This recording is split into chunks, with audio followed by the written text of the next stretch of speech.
नमस्कार दोस्तों। आज राज्यसभा में लोकसभा के बाद राज्यसभा में वक्फ बिल पेश हुआ।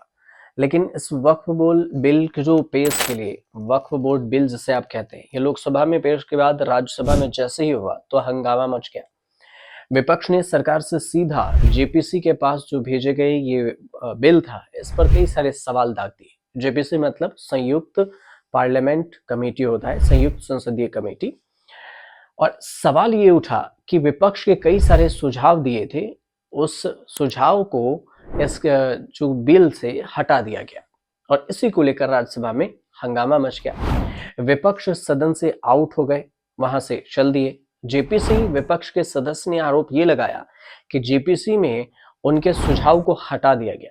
कांग्रेस के अध्यक्ष मल्लिकार्जुन खड़गे हों, आम आदमी पार्टी के नेता संजय सिंह, टीएमसी से कल्याण बनर्जी हों, समाजवादी पार्टी से डिंपल यादव हो और तमाम लोगों ने इसे कहा कि वक्फ बिल को लेकर कहा कि डिसेंट नोट डिलीट क्यों किया। विपक्ष ने आरोप लगाया कि किरण रिजिजू सदन को गुमराह कर रहे हैं। जेपीसी की रिपोर्ट पेश होने के बाद विपक्ष ने हंगामा किया और फिर सदन से वॉकआउट कर दिया। और इस पर जेपी नड्डा ने कहा कि विपक्ष अब वॉकआउट इसलिए कर रही है क्योंकि ये सदन की कार्यवाही में शामिल नहीं होना चाहते और सदन की कार्रवाई के दौरान कुछ सदस्यों ने नियमों का उल्लंघन भी किया है और इस वजह से वो आउट हो रहे हैं। सवाल ये उठ रहा होगा आपको कि डिसेंट नोट आखिर होता क्या है, जिसे डिलीट करने पर विपक्ष ने हंगामा कर दिया।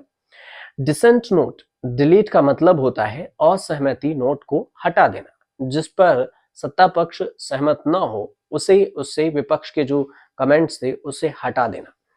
हालांकि डिसेंट नोट में क्या कुछ हटाया गया है, क्या कुछ जोड़ा गया है और या नहीं हटाया गया है, फिलहाल ये चीजें बाहर नहीं आई है क्योंकि ये गोपनीय होती है।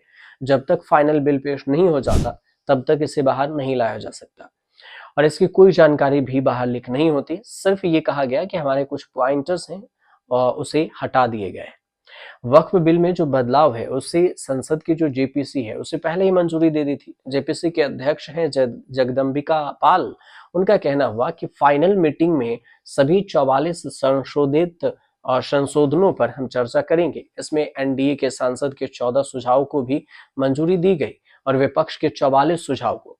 विपक्षी संसद ने कहा कि हम कुछ प्रस्ताव रखें, लेकिन वोटिंग के दौरान उन्हें नकार दिया कि नहीं रखें। इससे उलट देखें तो असदुद्दीन ओवैसी एमआईएम के चीफ हैं, उन्होंने सहमति जताते हुए कहा कि इसके कुछ हिस्से हटाए गए, लेकिन यह चौंकाना वाला है। ये भी उन्होंने कहा था कि मेरे कुछ नोट्स के हिस्से को मेरे बिना जानकारी के ही जेपीसी के बिल से हटा दिए गए। अब हटाए गए किसी भी हिस्से में इस तरह के विवादित बयान नहीं थे और इन्होंने सिर्फ फैक्ट पर अपना तर्क दिया था। वक्फ बिल जो है उसके संशोधन पर अगर बात करें तो 31 सदस्यों वाले जेपीसी की पहली बैठक 22 अगस्त को हुई थी। बिल में 44 अमेंडमेंट्स पर चर्चा होनी थी। इस पूरे मामले को लेकर जो डीएमके ने इस बिल के पारित होने के बाद इसके खिलाफ सुप्रीम कोर्ट में याचिका भी दाखिल की थी।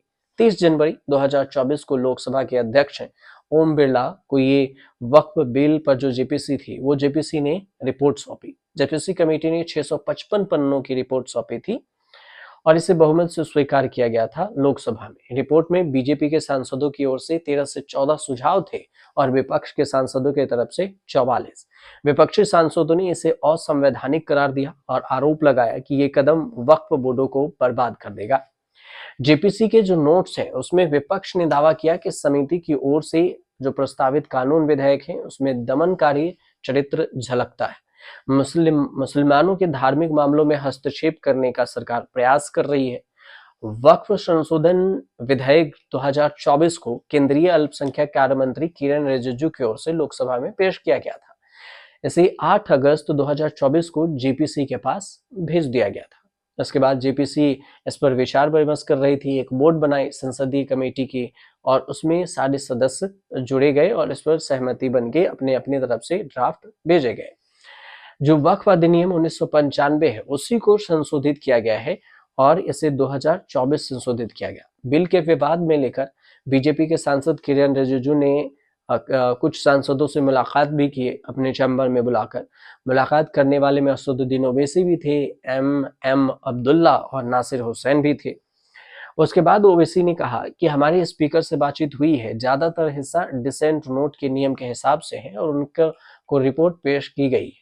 लोकसभा में इसे जोड़ने का आश्वासन दिया गया है और देखते हैं कि रिपोर्ट अब पेश होती है या फिर नहीं। इस पूरे मामले को लेकर अगर देखें तो जेपीसी में जो आज जेपीसी बिल को लेकर जो विवाद हुआ राज्यसभा में, उसको लेकर विपक्ष का ये कहना हुआ कि ये ठीक नहीं है कि असंवैधानिक तरीके से इसे लागू करने की बात हो रही है। हालांकि वहीं अमित शाह ने ये भी कहा, जो गृह मंत्री हैं, केंद्रीय गृह मंत्री, कि इसमें जो भी चीज आप ऐड करवाना चाहते हैं आप हमें बताइए और आपके हम हर सुझाव को इसमें हम ऐड करेंगे, अगर वो सही हुआ तो हम जोड़ देंगे, हमें कोई एतराज नहीं है, लेकिन उस सुझाव के बताइए उसमें से कुछ हटा है नहीं। विपक्ष इस बात को लेकर अड़ा हुआ है कि उन्होंने जो डिसेंट नोट्स थे उसे डिलीट किया गया। हालांकि फाइनल चीज नहीं पता चला, आरोप प्रत्यारोप की वजह से हंगामा हुआ और सदन की कार्रवाई स्थगित हो गई इस बजट सत्र के पहले सेशन के लिए। अब अगली बार जब सेशन होगी तो फिर पता चलेगा कि ये पूरे मामले में ये कहाँ पर आगे जाके बढ़ी है वक्फ बिल, और इस पर राज्यसभा में पास होने के बाद, लोकसभा में पास होने के बाद इस कानून पे संशोधित किया जाएगा और इसमें कई सारे कानून ऐड कर दिए जाएंगे।